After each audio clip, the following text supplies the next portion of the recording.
नमस्कार दोस्तों, स्वागत करता हूं आपका स्टडी क्रक्स पर, जहां पर अलग अलग सब्जेक्ट के आपसे महत्वपूर्ण क्वेश्चन डिस्कस किए जाते हैं। तो दोस्तों, आज की वीडियो में डिस्कस करेंगे इस हफ्ते के टॉप 15 वीकली करंट अफेयर्स, जिनके आगे एग्जाम में पूछे जाने के चांसेस हैं। और साथ ही हमने मोस्टली क्वेश्चन के साथ कई फ़ोटोज़ भी इंक्लूड की हुई है, जिससे आपकी अंडरस्टैंडिंग बेटर हो सके। So friends, welcome to study crux. अगर आप हमारे चैनल में नए हैं और ये वीडियो आपको पसंद आती है, तब आप इस रेड बटन पर क्लिक करके हमसे जुड़ सकते हैं। तो देखेंगे आज का पहला क्वेश्चन।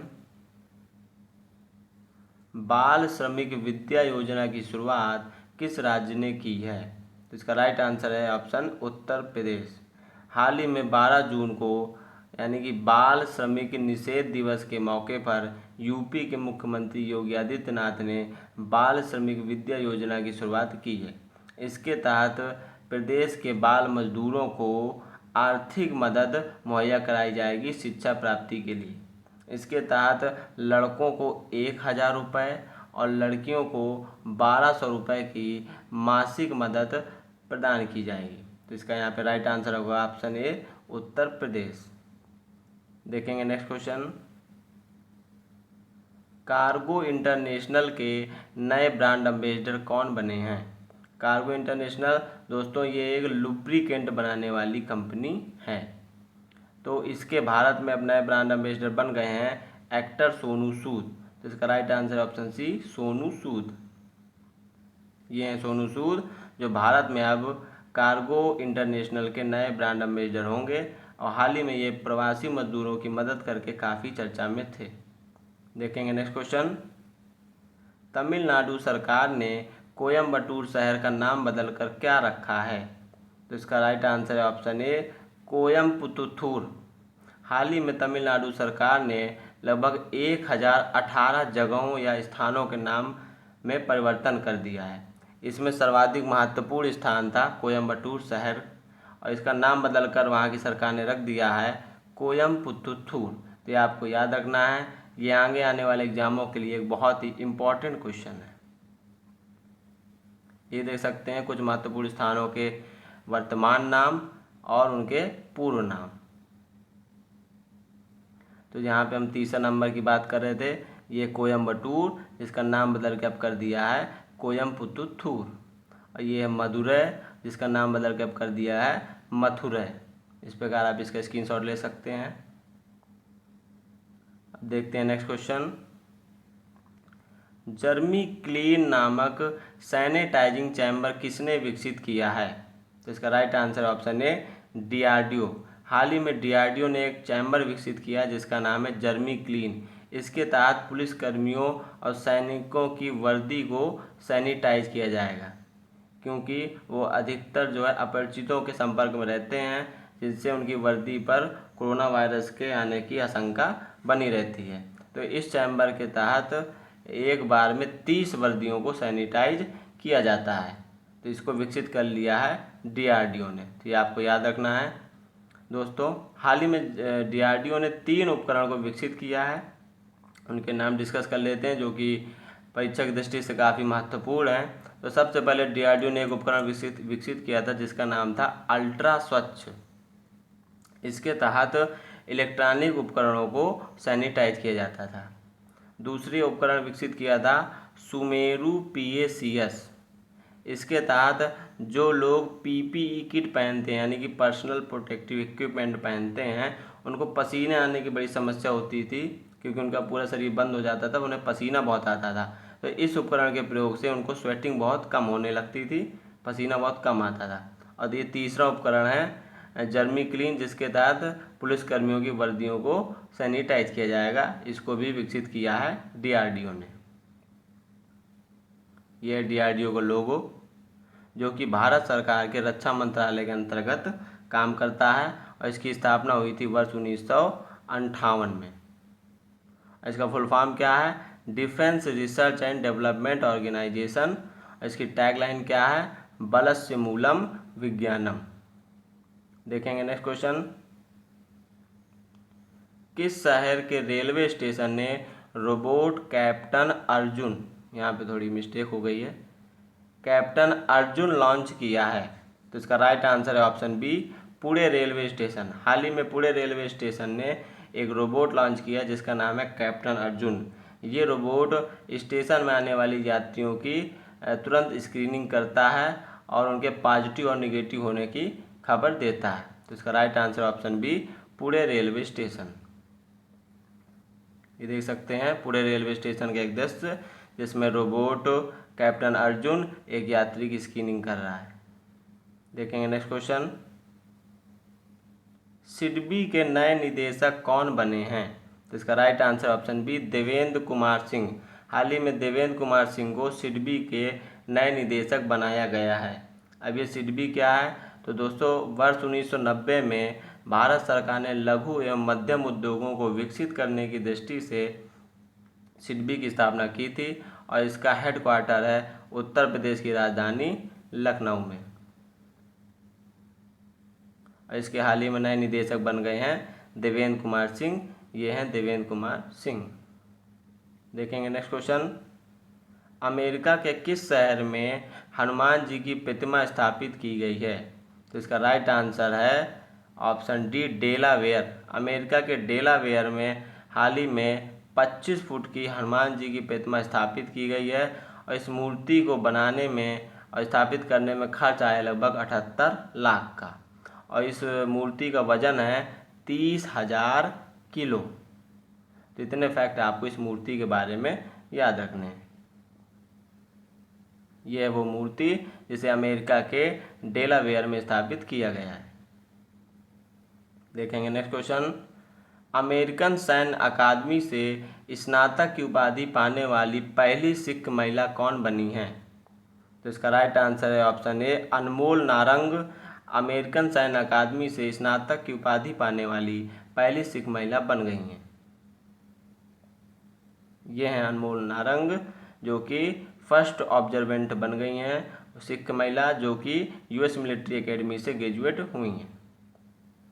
देखेंगे नेक्स्ट क्वेश्चन, मनरेगा के तहत सबसे ज़्यादा रोजगार देने वाला राज्य कौन बना है? तो इसका right answer option B, Uttar Pradesh. हाल ही में उत्तर प्रदेश की सरकार ने एक डाटा जारी किया है जिसके तहत उसने बताया है कि 57 लाख प्रवासी श्रमिकों को मनरेगा के तहत रोजगार दिया है। तो इसी घोषणा के साथ मनरेगा के तहत ये सबसे ज़्यादा रोजगार देने वाला राज्य बन गया है। तो इसका राइट आंसर होगा ऑप्शन बी, उत्तर प्रदेश। और दोस्तों कोरोना से लड़ने के लिए और उसके बारे में जागरूकता फैलाने के लिए उत्तर प्रदेश सरकार ने एक ऐप भी डेवलप किया है, आयुष कवच। तो इसका नाम भी आपको याद रखना है। देखेंगे नेक्स्ट क्वेश्चन, भारत और चीन के सैनिकों के बीच किस घाटी में खूनी संघर्ष हुआ है?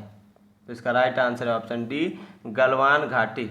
इस समय ये टीवी न्यूज़ में काफ़ी चर्चा में है, जिसमें गलवान घाटी में हमारे भारत के और चीन के सैनिक आपस में भिड़ गए थे। उनके बीच में खूनी संघर्ष हुआ था जिसमें हमारे 20 भारतीय जवानों ने शहादत दी थी। तो इसका right answer option D, Galwan घाटी जो कि लद्दाख में स्थित है। तो ये भी आपको याद रखना है कि गलवान घाटी कहाँ पर है, तो लद्दाख में है। देखेंगे नेक्स्ट क्वेश्चन, बीसीसीआई के लोकपाल का कार्यकाल कितने साल के लिए बढ़ाया गया है? तो इसका राइट आंसर ऑप्शन है 1 वर्ष। हाल ही में बीसीसीआई के लोकपाल डीके जैन का कार्यकाल जो है वो 1 साल के लिए बढ़ा दिया गया है। ये हैं डीके जैन जो कि अब 2021 तक बीसीसीआई के लोकपाल रहेंगे। देखेंगे नेक्स्ट क्वेश्चन, 75वीं संयुक्त राष्ट्र महासभा का अध्यक्ष कौन निर्वाचित हुआ है? तो इसका राइट आंसर है ऑप्शन ए, वोल्कन बोजिकर। अब 75वीं संयुक्त राष्ट्र महासभा के यानी यूएन असेंबली के नए प्रेसिडेंट होंगे। और ये किस देश के हैं? तो ये टर्की या तुर्की के एक राजनेता हैं। ये तिराना मोहम्मद बंदे कौन है? तो दोस्तों ये 34 संयुक्त राष्ट्र महासभा के अध्यक्ष थे। अब इनका स्थान ले लिया है वोल्कन बोजिकर ने। तो यहाँ पे इसका राइट आंसर होगा ऑप्शन ए, वोल्कन बोजिकर। ये हैं वोल्कन बोजिकर जो कि तुर्की से संबंधित हैं। देखेंगे नेक्स्ट क्वेश्चन, कोरोना वायरस की जांच करने के लिए भारत की पहली मोबाइल लैब किसने लॉन्च की है?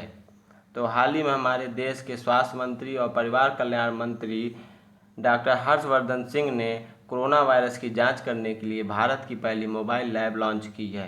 तो इसका right answer option D, doctor Harshvardhan Singh. ये वो बस जिसमें कोरोना वायरस की जांच की जाएगी। ये बस दूर दराज गांव क्षेत्रों तक जाएगी और लोगों के नमूने लेगी, टेस्टिंग करेगी। देखेंगे next question, multi location claim settlement सुविधा किस संस्थान ने शुरू की है? तो इसका right answer option C, EPFO यानी कि एम्प्लॉयज प्रोविडेंट फंड ऑर्गेनाइजेशन ने मल्टी लोकेशन क्लेम सेटलमेंट सुविधा शुरू की। इसके तहत जिन लोगों को भी अपनी भविष्य निधि पेंशन के बारे में शिकायतें हैं, समस्याएं हैं, तो वो इस सुविधा का लाभ उठाकर अपनी समस्याओं को उनके सामने रख सकते हैं। तो इसका राइट आंसर है ऑप्शन सी, EPFO। अब ये EPFO की स्थापना कब हुई थी? तो वर्ष 1952 में इसकी स्थापना हुई थी और इसका हेडक्वार्टर है भारत की राजधानी दिल्ली में। देखेंगे नेक्स्ट क्वेश्चन, संयुक्त राष्ट्र सुरक्षा परिषद में अस्थायी सदस्य के रूप में किन देशों को चुना गया है? तो इसका राइट आंसर है ऑप्शन डी, उपरोक्त सभी। हाल ही में भारत, आयरलैंड और मैक्सिको, ये तीनों जो हैं संयुक्त राष्ट्र सुरक्षा परिषद यानी कि यूनाइटेड नेशन सिक्योरिटी काउंसिल में नॉन परमानेंट मेंबर के रूप में अपॉइंट हुए हैं। इनका कार्यकाल वर्ष 2021 से स्टार्ट होगा, जो कि अगले 2 साल तक अर्थात 2023 तक इनका कार्यकाल रहेगा। इनका कार्यकाल 1 जनवरी 2021 से स्टार्ट होगा और अपना देश इस सुरक्षा परिषद में शामिल हो 8वीं बार ये शामिल हुआ है। तो ये भी आपको याद रखना है। अब देख लेते हैं इस सप्ताह के कुछ महत्वपूर्ण दिवस।